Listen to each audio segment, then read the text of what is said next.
येन तस्मै श्रीगुरवे नमः।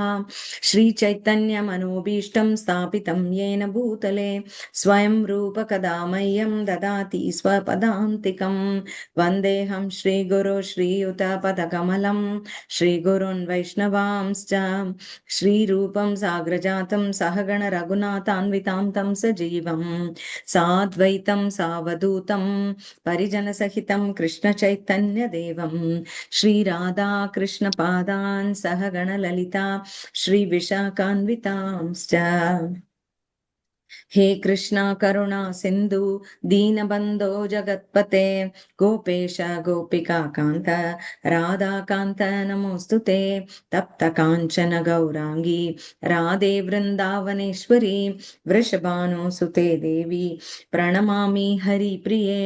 वाञ्छाकल्पतरुभ्यश्च कृपा सिन्धुभ्य एव च पतितानां पावनेभ्यो वैष्णवेभ्यो नमो नमः। जय श्री कृष्ण चैतन्य प्रभो नित्यानंद श्री अद्वैत गदाधर श्रीवासादि गौर भक्त वृंदा। हरे कृष्णा कृष्णा कृष्णा हरे हरे हरे राम राम राम हरे हरे। श्री श्री भगवद गीता की जय, श्रील प्रभुपाद की जय। ஹரே கிருஷ்ணா. கூடியிருக்க பக்தர்கள் அனைவருக்கும் ஹரே கிருஷ்ணா வணக்கம். இன்னைக்கு 9வது அத்தியாயம் பார்த்துட்டு இருக்கோம்.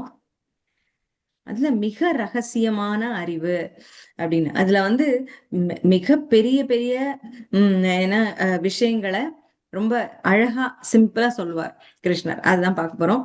இப்ப 7, 8 ஸ்லோகங்கள்.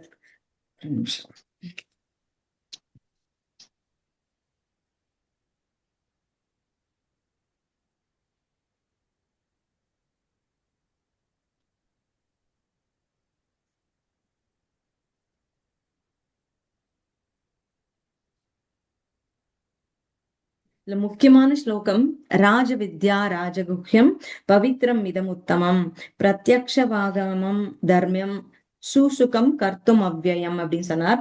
கல்வியின் அரசன் அப்படின்றது திவ்யமான கல்வி. அது என்னன்னா ஆன்மீகமாக ஆன்மாவுக்கும் பரமாத்மாவுக்குமான உறவு. நம்ம ஞானம்னு நிறைய விஷயங்கள் பாக்குறோம் இல்லையா?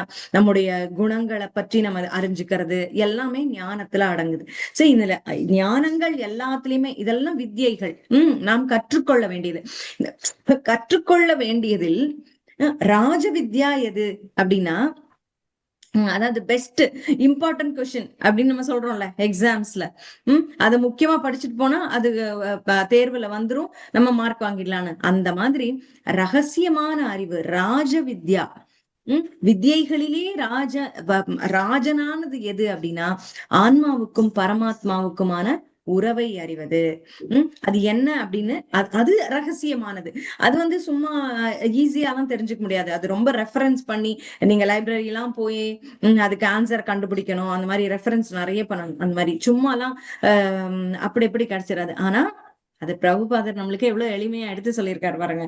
அதான் வித்யைகளுக்கு அரசன் தத்துவங்களின் சாரம் ஆன்ம ஞானம். அதை பகவத் பக்தி எப்படி செய்வது, அந்த ஆன்ம பரமாத்மாவுக்கான உறவை நாம் புரிந்து கொண்டால் பகவத் பக்தி செய்வது நமக்கு சுலபமாக இருக்கும். சோ அததான் இங்க சொல்ல வரார் இந்த அத்தியாயத்துல. இன்னைக்கு நம்ம 7வது ஸ்லோகம் பார்க்க போறோம். பார்க்கலாம், ஸ்லோகத்தை பார்க்கலாம். 7வது 8வது ஸ்லோகங்கள். சர்வபூதானி கௌண்டேய பிரகிருதிம் யாந்தி மாமிகாம் கல்பக்ஷயே புனஸ்தானி கல்பாதௌ விஸ்ருஜாம்யஹம். சர்வபூதானி படைக்கப்பட்ட எல்லா உயிர்களும். சர்வபூதானி, பூதா அப்படின்னாலே ஆல் ரிலேட்டட் டு இந்த உலகம், ஜட உலகத்தை ரிலேட் பண்றது. சர்வபூதானி அப்படின்னா எல்லா உயிர்களும், படைக்கப்பட்ட எல்லா உயிர்களும். கௌண்டேய அப்படின்னா குந்தியின் மகனே. பிரகிருதி இயற்கையில், பிரகிருதி அப்படின்னா இயற்கை அப்படின்றது பைனோ நம்ம எல்லாருக்குமே அதோட அர்த்தம் தெரியும். பிரகிருதி இயற்கையில் யாந்தி நுழைகின்றன. மாமிகாம் எனது, கல்பக்ஷயே கல்பத்தின் முடிவில் புன மீண்டும் தானி இவை அனைத்தும் கல்ப ஆதவ் கல்பத்தின் ஆரம்பத்தில் விஸ்ருஜாமி விஸ்ருஜாமி அப்படின்னா படைக்கின்றேன் அகம் நான். இதுல ஒரு முக்கியமான நம்ம பார்க்க வேண்டியது ஒன்று இருக்கிறது. என்ன அப்படின்னா இந்த கான்செப்ட், அதாவது படைத்தல் அழித்தல் அப்படின்றது வந்து நம்மளுக்கு புதுசு கிடையாது. நம்ம 8வது அத்தியாயத்திலையும் போன அத்தியாயத்திலையும் நம்ம இதை பார்த்திருக்கோம். எப்படி அப்படின்னா, அதாவது குந்தியின் மகனே, கல்பத்தின் முடிவில் ஜட தோற்றம் முழுவதும் எனது இயற்கையில் நுழைகின்றன. அடுத்த கல்பத்தின் ஆரம்பத்தில் எனது சக்தியின் மூலம் நானே அவற்றை மீண்டும் படைக்கிறேன் அப்படின்னு சொல்லிட்டார். சரி, இதுல நம்ம 8வது அத்தியாயம் நீங்க ஞாபகப்படுத்தி பாத்தீங்கன்னா, பூத கிராமச்ச ஏவாயம் பூத்வா பூத்வா பிரலீயதே ராத்திரியாகமே வச பார்த்த பிரப பிரபவத் யஹராகமே அப்படின்னு சொன்னார். இப்ப நீங்க பின்னாடி நோக்கி கூட புஸ்தகம் வச்சிருந்தீங்கன்னா பாக்கலாம். 8வது அத்தியாயத்துல 19வது ஸ்லோகம், அதோட மீனிங் பாருங்க, எவ்வளவு சிமிலர் மீனிங் அப்படின்னு உங்களுக்கு புரியும். பூத கிராமச ஏவாயம், பூத கிராமம் ஜீவாத்மாக்களின் தொகுப்பு. பூத கிராமம் ஒரு கிராமம்னாலே ஒரு பலர் வாழக்கூடிய இடம் சொல்றோம். அந்த மாதிரி பூத கிராமம் அப்படின்னா நம்ம மக்கள், உயிர்வாழிகள் வாழக்கூடிய ஒரு குழு, ஜீவாத்மாக்களின் தொகுப்பு. ச அவர்கள் ஏவ நிச்சயமாக, அயம் இந்த, பூத்வா பூத்வா மீண்டும் மீண்டும் பிறந்து பிரளீயத்தை அழிகின்றனர். ராத்திரி இரவு ஆகமே வரும்போது அவச தாமாகவே பார்த்த பிரித்தாவின் மகனே பிரபவதி தோன்றுகின்றனர். பகல் நேரம் ஆகமே வரும்போது, அதாவது தானாகவே இவர்கள் வந்து இரவு வரும்போது, மீண்டும் மீண்டும் பிரம்மாவின் பகல் வரும்போது இந்த ஜீவாத்மாக்கள் தோன்றுகின்றனர். பிரம்மாவின் இரவு வரும்போது இவர்கள் தானாகவே அழிக்கப்படுகின்றனர். ஆட்டோமேட்டிக்கா நடக்குது அப்படின்னு சொல்றாங்க.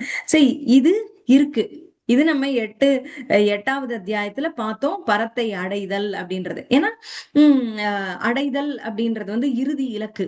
அது இறுதி இலக்கை பற்றி சொல்லும் பொழுது பகவான் சொல்றார் எப்படி வந்து அனைவரும் அடையலாம் அப்படின்னு. அப்ப சொல்லும் போது இதை சொல்றார். அப்பதான் கல்பம் பற்றிய விவரங்கள் எல்லாம் சொல்றார். ஒரு கல்பம் அப்படின்றது வந்து பிரம்மாவின் ஒரு பகல், அடுத்த கல்பம் அப்படிங்கிறது வந்து பிரம்மாவின் இரவு, அதெல்லாம் பாக்குறோம். அவர் தூங்கும் போது பிரளயம், அவர் வந்து விழிக்கும் போது படைத்தல் அப்படின்னு எல்லாம் நம்ம பார்த்தோம். சோ இது வந்து பிரம்மாவின் பகல் அப்படின்ற ஒரு கால கணக்குக்காக சொல்லப்பட்டது. சோ இதுக்கும் அதுக்கும் என்ன வித்தியாசம் அப்படின்னா, பிரம்மாவின் இரவில் அனைத்தும் அழிகிறது, பிரம்மாவின் பகலில் அனைத்தும் உருவாகிறது, இதெல்லாம் சொன்னார். கல்பம் முடியும் போதும் தொடங்கும் போதும் இப்படி நடக்கும் அப்படின்னு சொன்னார். இதற்கு வேறுபாடு என்ன அப்படின்னா, இந்த ஸ்லோகத்துல மாமிகாம் அகம் அப்படின்லாம் தன்னை சொல்கிறார். அதாவது இதுதான் நம்மளுடைய புரிதலின் அடுத்த நிலை. நாம வந்து அழிகிறது உருவாகிறது அப்படிங்கிற புரிதல்ல அப்ப இருந்தோம். இப்ப என்ன சொல்றார், அதாவது ரகசியமான அறிவு, அதனுடைய நெக்ஸ்ட் லெவல். இப்ப பாருங்க, நம்ம வந்து டிவிஷன் படிப்போம் சின்ன குழந்தைங்க 1ஆம் கிளாஸ்ல, இல்ல 1ஆம் கிளாஸ்ல 2ஆம் கிளாஸ்ல சொல்லி கொடுக்குறாங்கன்னு வச்சுக்கோங்க. அப்புறம் நம்ம என்ன பண்ணுவோம், இன்னும் அதிக டிஜிட்ஸ் வச்சு சொல்லி கொடுப்பாங்க. இப்ப டேபிள்ஸ் வந்து 12ஆம் வாய்ப்பாடு 12 வரைக்கும் தெரிகிறது, குறைச்சு லெவல், ஒரு லெவல். அப்புறம் போனோம்னா 16 வரைக்கும் தெரியணும், 16x16 வரைக்கும் தெரியணும் அப்படின்னு எல்லாம் பாக்குறோம்ல. நம்மளுடைய அறிவு முதிர்ச்சி அடைய நம்மளுடைய புரிதல் அடுத்த நிலைக்கு போய்கொண்டே இருக்க வேண்டும். இப்ப 9வது அத்தியாயத்துல கொஞ்சம் பகவான் வந்து இன்னும் எப்படி அர்ஜுனனை தயார்படுத்தி அடுத்த நிலை அறிவை சொல்கிறார்னு பாருங்க. எப்படி சொல்றாரு, இங்கதான் வந்து முதல்ல வந்து இப்படி நடக்கும், இப்படி இருக்கும், பிறக்கும் அழியும் அப்படின்னு சொன்னார், பிரளயம்னு. அடுத்ததுல யார் நடத்துவிப்பார் அப்படின்றதுதான் இதுல உள்ள விஷயம். இந்த இதுல இருக்கிற ஒரு புரிதலின் வளர்ச்சி இதுதான். பக்குவ நிலையில் இருக்கும் பொழுது ரகசியமாக உன்னை தயார்படுத்தி விட்டார். அதாவது நீ வந்து இப்ப எப்படி ஒரு வீட்டுக்கு சாவியை கொடுக்குறாங்க அப்படின்னா, அந்த மருமகள் மேல அவங்களுக்கு நம்பிக்கை வரும் பொழுதுதான் கொடுப்பாங்க அப்படின்னு நம்ம பாக்குறோம். இல்ல வந்த நாளே கொடுத்துட மாட்டாங்க. அது எல்லாத்தையும் எப்படியா இருக்கும், பொண்ணு பொறுப்பா இருக்குமா என்ன எல்லாம் தெரியாது. அது போல உன்னை தயார்படுத்தி விடுகிறார்கள். பகவான் அர்ஜுனனை தயார்படுத்தி விட்டு இந்த ரகசியமான அறிவை சொல்றார். என்ன சொல்றார்? யார் நடத்துவிப்பார், கட்டுப்படுத்துபவர் யார் அப்படின்றத சொல்றார். யாருடைய கட்டுப்பாட்டில் இது நடக்கிறது அப்படின்றத இங்க எடுத்து சொல்றார். அதான் வந்து இங்க மாமிகாம் அப்படின்ற வார்த்தைகள் மூலமாக நமக்கு தெரிகிறது. அடுத்த ஸ்லோகம் பாத்தீங்கன்னா, பிரகிருதிம் ஸ்வாம் அவஷ்டப்ய விஸ்ருஜாமி புன புனः பூத கிராமம், இல்ல 8வது சொல்றேனோ, இல்ல கரெக்ட் தான். பூத கிராமம் இமம் கிருஷ்ணம் அவசம் பிரகிருதேர்வசாத். பிரகிருதின் ஜட இயற்கை, ஸ்வாம் எனது, இங்க தன்னை கொண்டு வர்றார். நீங்கதான் எனது சுய, எனது சுய, ஸ்வாம் அப்படின்னா எனது சுய அவஷ்டப்ய நுழைகின்றது, விஸ்ருஜாமி படைக்கின்றேன், புன மீண்டும் மீண்டும், பூத கிராமம் பிரபஞ்ச தோற்றமெல்லாம், அங்கேயும் வந்தது பூத கிராமம், அந்த உயிர்வாழிகளின் தொகுப்புன்னு பார்த்தோம். சோ பூத கிராமம் பிரபஞ்ச தோற்றமெல்லாம், இமம் இந்த, கிருஷ்ணம் முழு, அவசம் தாமாகவே, அங்கேயும் பார்த்தோம் தாமாகவே அப்படின்னு. தாமாகவே, பிரகிருதி இயற்கையின் உந்துதலால், வஷாத் கட்டுப்பட்டு அப்படின்னு சொல்றார். பிரபஞ்ச தோற்றம் முழுவதும் எனக்கு கீழ்ப்பட்டது. எனது விருப்பப்படி அது மீண்டும் மீண்டும் தானாக படைக்கப்பட்டு இறுதியில் எனது விருப்பப்படி அழிக்கப்படுகின்றது. அதாவது இது அழிக்கப்படுதல் அப்படின்றதுன்னா, இந்த ஜட இயற்கை தான் அழிக்கப்படும், இந்த ஆன்மா அழிக்கப்படாது. அது போய் அப்படியே பகவானுடைய வயிற்றுக்குள் உட்கார்ந்து கொள்ளும், பத்திரமா வச்சுப்பார், ரட்சிச்சு பார்த்துப்பார். அடுத்தது இப்ப எல்லாமே அழியும் போது அழியாத ஒன்று இருக்கும். அது என்ன அப்படின்னா கர்மா. ஒவ்வொரு ஆன்மாவோடையும் அது ஒட்டிக்கிட்டே இருக்கும். அது பகவான் வந்து அந்த கணக்கை சரியாக செய்து வைத்திருப்பார். ஆன்மாக்கள் எல்லாத்தையும் வச்சுட்டாலும் இந்த ஆன்மாக்கு இந்த கர்மான்றது பகவானுக்கு தெரியும். அதான் சொல்றார், எனக்கு கீழ்ப்படிந்தது அப்படின்றார். அவருடைய ஞானம், அவருடைய அறிவு தெளிவு எவ்வளவு அரியதாக இருக்கும்னு பாருங்க. நம்மளால ஒரு இதுல குழப்பிடும்னு சொல்லி நம்ம ஒன்னொன்னையும் தனித்தனியா வச்சுக்கிறோம். எதுவுமே பார்த்தோம்னா கன்ஃபியூஸ் ஆயிடக்கூடாது அப்படின்னு சொல்லி நம்ம மனதை தெளிவுபடுத்தி கொள்ள நமக்கு வந்து மிகுந்த சிரமம் மேற்கொள்ள வேண்டியிருக்கு. ஆனால் பகவான் இவர்களை எல்லாம் இங்கு அப்படின்லாம் பிரிச்சு வைக்கல. ஆனா உள்ளுக்குள்ள ஒன்னாதான் கொண்டு போறாரு பிரளயத்தின் போது. ஆனால் யாராருக்கு என்னென்ன கர்மா, எப்படி எப்படி அடுத்து பிறக்க வேண்டும், என்னென்ன யோனிகளில் பிறக்க வேண்டும் அப்படின்றதெல்லாம் அவர் நிர்ணயித்து அனுப்புகிறார். அதுதான் அவருடைய ஞானமானது, அறிவானது அப்படின்னு பாக்குறோம் நம்ம. சோ இதுதான் இங்க சொல்றாங்க, பரமபுருஷ பகவானின் தாழ்ந்த சக்தியின் தோற்றமே இந்த ஜட உலகம். இது நம்ம பாக்குறோம், தாழ்ந்த சக்தி உயர்ந்த சக்தி அப்படின்றதெல்லாம் அந்த கான்செப்ட்ஸ் எல்லாம். தாழ்ந்த சக்தி அப்படிங்கிறது வந்து ஜட இயற்கை, அவருடைய சக்தி தான். ஆனால் என்ன, அதற்கு உணர்வு இல்லை, அதனால அது இன்ஃபீரியர் எனர்ஜி அப்படின்னு சொல்லுது. ஆனாலும் அது பகவானின் எனர்ஜி தான். அடுத்தது ஏன் அது உயர்ந்த சக்தி இன்னொன்னு அப்படின்னா, அதுதான் சேத்தனம், அதற்கு உயிர் இருக்கு, அதனால அது வந்து உயர்ந்த சக்தி.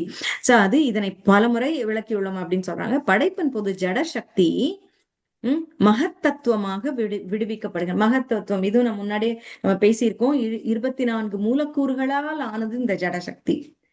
ஜடத்துல இது அத்தனையும் இருக்கு. 5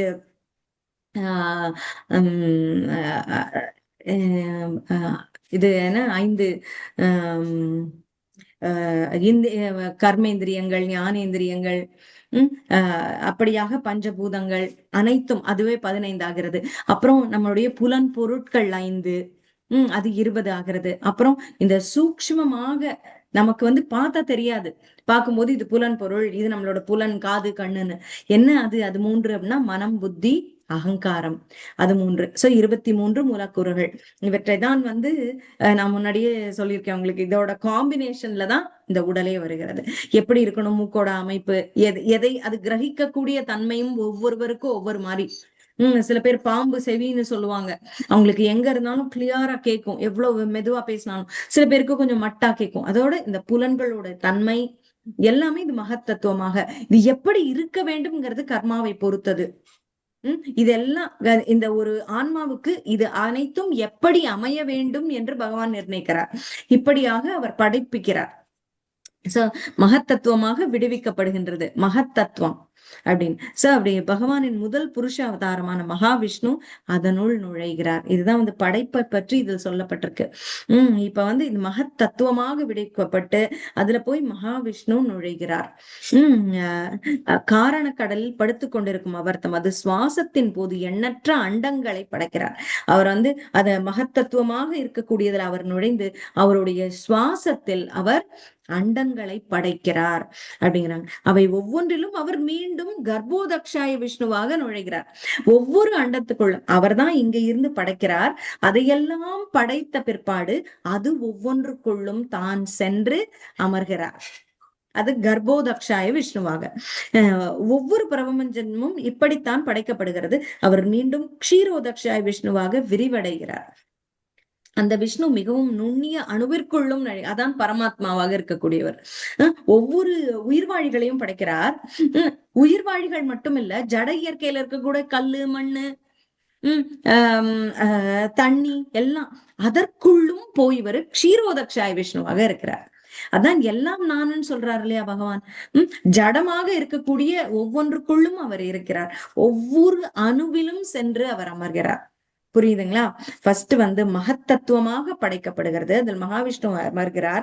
அவருடைய சுவாசத்தில் நீங்க பாத்தீங்கன்னா அண்ட சராசரங்களும் படைக்கப்படுகின்றன. அப்புறம் க்ஷீரோ கர்ப்போதக்ஷாய விஷ்ணுவாக கர்ப்பம் அப்படின்னு ஞாபகம் வச்சுக்கோங்க. ஒவ்வொரு அங்க அண்டத்துக்குள்ளும் அந்த கர்ப்பத்துக்குள் போய் இந்த பகவான் அமர்கிறார். அப்புறம் அங்கு இருக்கக்கூடிய ஒவ்வொரு அண்ட சராசரத்திலும் இருக்கக்கூடிய அணுக்கள் ஒவ்வொரு மாலிக்யூலுக்குள்ளேயும் அவர் வந்து க்ஷீரோதக்ஷாய விஷ்ணுவாக சென்று அமர்கிறார் அப்படின்னு சொல்றாங்க. இவருடைய அந்த விஷ்ணு மிகவும் நுண்ணிய அணுவிற்குள்ளும் நுழைகின்றார், அவர் எல்லாவற்றிலும் நுழைகின்றார் என்ற இவ்வுண்மை. அதைத்தான் இங்கே நாம பாக்குறோம். அப்புறம்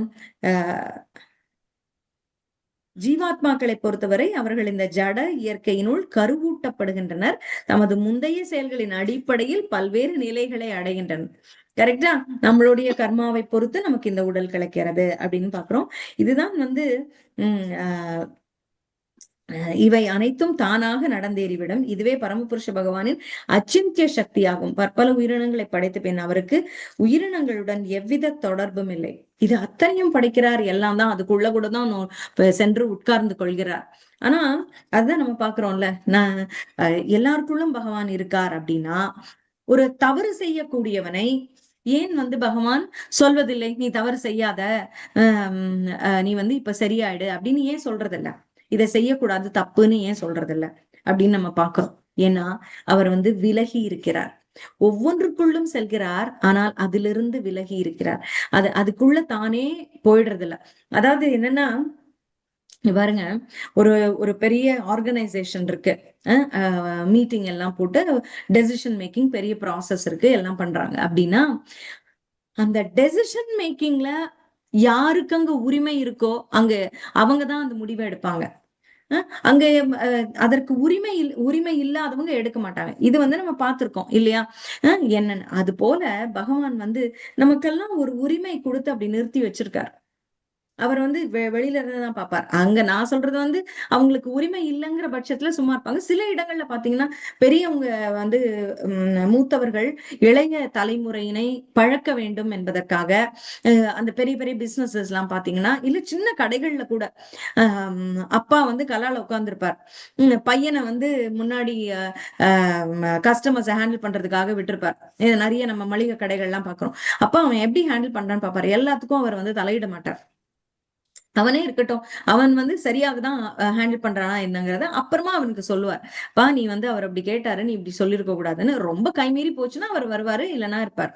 இல்லைன்னா இந்த பையனே திரும்பி அப்பா இது என்னப்பா இவர் இப்படி கேட்கிறாரே, கொடுக்கலாமா வேண்டாமா அப்படின்னு கேட்டான்னா பண்ணுவார்.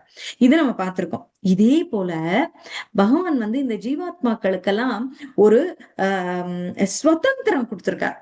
அதனால்தான் அவன் செய்தால் செய்யட்டும் அப்படின்னு பாக்குறாரு. நம்முடைய சுதந்திரத்திற்கு தகுந்தாற் போல நாம் நம்முடைய ஆசைகளை வளர்த்து கொள்கிறோம். அந்த ஆசைகளையும் அவர் நிறைவேற்ற தான் காத்திருக்காரு. ஏன்னா அவருக்கு நம்ம தாய் தந்தை எல்லாமே, நம்ம என்ன விருப்பப்படுகிறோமோ செய்யத்தான் பாக்குறார். ஆனால் நாம் எப்போது அவரிடம் திரும்புகிறோமோ அப்போது அவர் சொல்வார் இது சரியில்லை அப்படின்னு. அது வேற ஒன்றுமே இல்லை. ஆன்ம அந்த பரமாத்ம சிந்தனையோடு பக்தி செய்யும் பொழுது அவர் எப்போதுமே விழித்து கொண்டு நமக்கு ஹெல்ப் பண்ணிட்டு தான் இருப்பார், சொல்லிடுவார். நமக்குள்ள நம்ம போய் நம்ம பக்தியோடு இருக்கும் பொழுது அவரை திரும்பி கேட்க கூட வேண்டாம். அவர் நம்முடைய அந்த சுதந்திரம் இருக்கு இல்லையா, அதையும் தூய்மைப்படுத்தி விடுவார். அப்ப நம்ம சுதந்திரமாக எடுக்கக்கூடிய முடிவுகள் கூட சரியாக இருக்கும். பகவானுக்கே அர்ப்பணமாக அவருடைய திருவடிகளை பிடித்து கொண்டு நாம் நின்று நம்முடைய பக்தியை செய்து ஒவ்வொரு முடிவையும் எடுக்கும் பொழுது அந்த முடிவில் தவறு வராது. சரி, இப்படியாக பகவான் வந்து நம்ம உயிரின படைத்த பின் அவருக்கு உயிரினங்களுடன் எவ்வித தொடர்பும் இல்லைங்கிறதுக்கு தான் நான் இதை சொல்ல வரேன். அவர் வந்து பிரிந்து இருக்கிறார். தொடர்பு எப்போதுமே அவங்கள வச்சுக்கிட்டு அவங்கள போட்டு குழப்பறது இல்ல. இதை வந்து பல குடும்பங்களில் இருக்க பெரியவர்களும் செய்தால் கூட நல்லது. இதுவும் ஒரு பாடமாக நம்ம எடுத்துக்கொள்ளலாம். அதுவும் வந்து பக்குவ நிலையைத்தான் காட்டுகிறது. அந்த குழந்தைகளை நம்பி நாம் சில காரியங்களை செய்ய விடத்தான் வேண்டும், இல்லையா? நம்ம பல குடும்பங்கள்ல பாக்குறோம், சுதந்திரம் வேணும்னு தானே அலப்படுறாங்க எல்லாரும். அதை விட்டு பார்த்தாதான் தெரியும். நம்ம கைக்குள்ளேயே வச்சுட்டு இருந்தோம்னா அவங்களுக்கு அவங்க செய்யறது தெரியாது. இது வந்து ஜட உலகுல நான் சொல்ற விஷயம். இன்னொன்று, இந்த 2 ஸ்லோகங்களுக்கும் எனக்கு என் மனதிற்கு மிக மிக தொட்ட சில பாசுரங்கள் ஞாபகம் வந்தது. அதாவது உண்டுமிழ்ந்து உண்டுமிழ்ந்து உலகை உண்டுமிழ்ந்துன்னு தான் நிறைய இடத்துல வரும். உண்டு உமிழ்கிறார் அப்படிங்கிறது. பண்டு ஆளிலையில் துயின்றயம் ஆதியாய் அப்படின்னு எல்லாம் நிறைய வரும். அப்புறம் உலகமுண்ட பெருவாயா அப்படின்னு தான் ஒரு திருவாய்மொழி பாசுரம். திருவாய்மொழி அப்படின்றது வந்து தமிழ் வேதம். அப்படியே வேத சாரமா பகவத்கீதையின் விஷயங்களை அப்படியே சொல்லியிருப்பார் நம்மாழ்வார். அது போல ஒரு அப்படி இந்த விஷயத்த அப்படியே சொன்ன மாதிரி ஒரு திவ்ய பிரபந்த பாசுரம் ஒண்ணு இருக்கு. அதான் உங்களுக்கு ரசமா இன்னைக்கு சொல்லி இந்த இந்த கிளாஸ் முடிக்கலாம் அப்படின்னு என்னோட எண்ணம். திருச்சந்த விருத்தம் அப்படின்னு இருக்கும்னு ஒரு பாசுர தொகுப்பு. அது வந்து திருமழிசை ஆழ்வாரால எழுதப்பட்டது. திருமழிசை ஆழ்வார் யாருன்னு பாத்தீங்கன்னா, திருமழிசை அப்படின்னு தொண்டை நாட்டில் பிறந்தவர். அவர் வந்து ஒவ்வொரு ஆழ்வாரும் ஒரு பகவானின் ஒரு அம்சமாக, பகவானுடைய அவயவங்கள் இருக்கு, அவருடைய இது என்ன சொல்லுவாங்க, ஆயுதங்களின் அம்சமாக அப்படி பிறக்கிறார்கள். அதுல இவர் சுதர்சன ஆழ்வாரின் அம்சமாக பிறந்திருக்கிறார். இவரும் வந்து திருச்சந்த விருத்தம் அப்படின்ற ஒரு பாசுர தொகுப்பு, அது நீங்க கேட்டிருக்கீங்களான்னு தெரியல. சந்தம் அவ்வளோ அழகா இருக்கும் அதுல. பூநிலாய வைந்துமாய் புனர்கண்ணின்ற 4மாய் தீநிலாய 3மாய் சிறந்த கால் 2மாய் மீநிலாயதொன்றுமாகி வேறு வேறு தன்மையாய் நீநிலாய வண்ணம் நின்னை யார் நினைக்க வல்லரே அப்படின்னு வரும். ரொம்ப அருமையா இருக்கும். இதுல வந்து ஒரு பாசுரம் பாருங்க, 12வது. நீங்க புக் இருந்தா கூட நீங்க வீட்டுல அப்புறமா எடுத்து மீனிங் படிச்சு பாருங்க.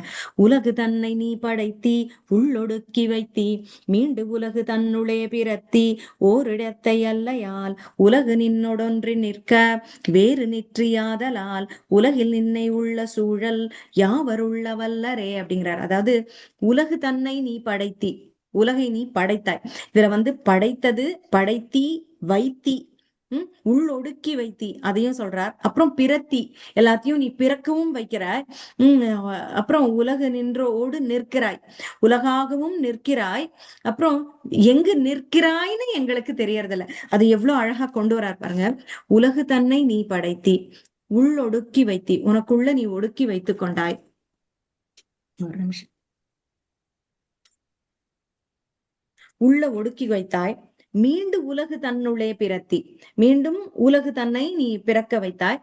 ஆனால் உலகை பிறக்க வைத்து உலகு தன்னுள்ளே பிறத்தி, அந்த உலகுக்குள்ளே நீ பிறக்கிறாய் அப்படின்றது இன்னொரு அடுத்த விஷயம் பாருங்க. இது அவர் எப்படி அவதாரங்களாக வந்து பிறக்கிறார், ஒவ்வொரு அவதாரமாக இந்த உலகத்தில் வந்து பிறந்தார், அவதரித்தாருங்கிறது இதை சொல்றது. உலகு தன்னுள்ளே பிறத்தி ஓரிடத்தை அல்லையால், ஓரிடத்திலேயே நீ இல்லையே, நாங்க எங்கு தேடுவது அப்படிங்கிறார்.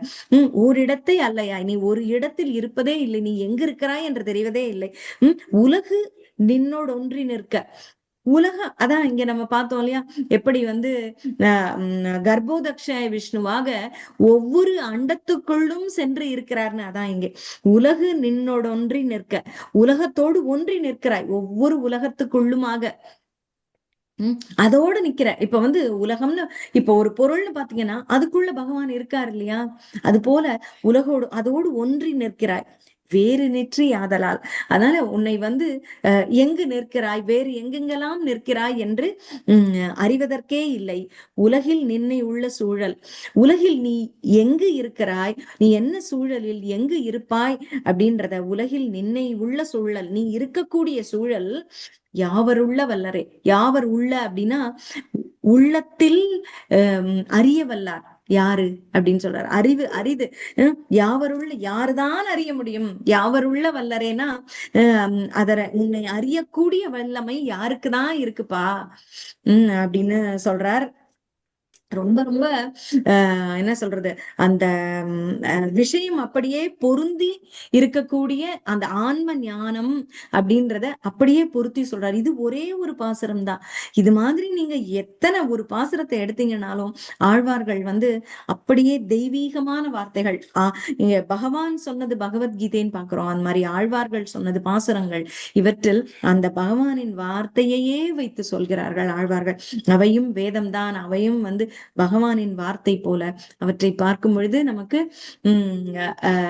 விஷயங்கள் இன்னும் தெள்ள தெளிவாக புரியப்படும்.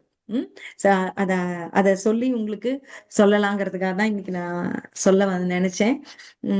வேறு அடுத்த பாசுரம் கூட இன்னும் பாத்தீங்கன்னா அதோட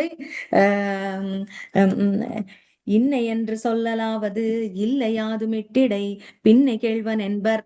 இது இது இன்னும் முக்கியமான பாசுரம். அதுல உன் பிண குணர்ந்த பெற்றியோர் பின்னையாய கோலமோடு பேருமூருமாதியும் நின்னையார் நினைக்க வல்லர் நீர்மையால் நினைக்கில் என்றார். யார் உன்னை நினைக்க முடியும் அப்படின்னா இவர் யாரு? சோ நீ இப்படி இருக்க அப்படி இருக்க எல்லாம் சொன்னார். நீ வந்து உலகத்தை படைத்த அதெல்லாம் சொன்னார். பரமாத்மா எம்பெருமானே, உலகத்தை படைத்தவன் நீ, உன் திருவயிற்றில் அதை அடக்கி வைத்து மீண்டும் உமிழ்ந்து உலகத்தில் நீ அவதரிக்கிறாய். நீ அதை வச்சு அதெல்லாம் படைச்சிட்டன்னு மட்டும் இல்ல, அதுக்குள்ள நீயேயும் அவதரிக்கிறாய். அப்ப ஓரிடத்தில் நிலைத்து நிற்கின்றாய் இல்லையே அப்படின்னு சொல்றாரு. ஓரிடத்தில் பிறந்து ஓரிடத்தை அல்லையால், நீ ஓரிடத்துல இருப்பதே இல்லை. உலகு நின்னோடு ஒன்றி நிற்க, உலகத்துக்கு நீயே உயிர், அதோடு ஒன்றி நிற்கிற, ஒன்றிக்கிற. அதனால் உன்னுள் அது வந்து ஒடுங்குகிறது. அதற்கும் உயிர் நீதான் அப்படின்னா அதற்கு உள்ளுக்குள்ள நீ இருக்கேன்னு தானே அர்த்தம் இல்லையா? நமக்கு உயிர் அப்படின்னா நமக்குள்ள இருக்கு. அது போல உலகத்துக்கு உயிர் நீ. சோ அந்த உலகத்துக்குள்ள நீ சென்று அமர்ந்து கொள்கிறாய் அப்படின்னு. இதுதான் நம்ம பார்த்த கர்ப்போதய விஷ்ணுவோட கான்செப்ட். சோ அப்படிப்பட்ட நீ வந்து உலகிலும் வந்து சரீர உருவமாக இந்த அவதாரமாக வந்து பிறக்கிறாய்.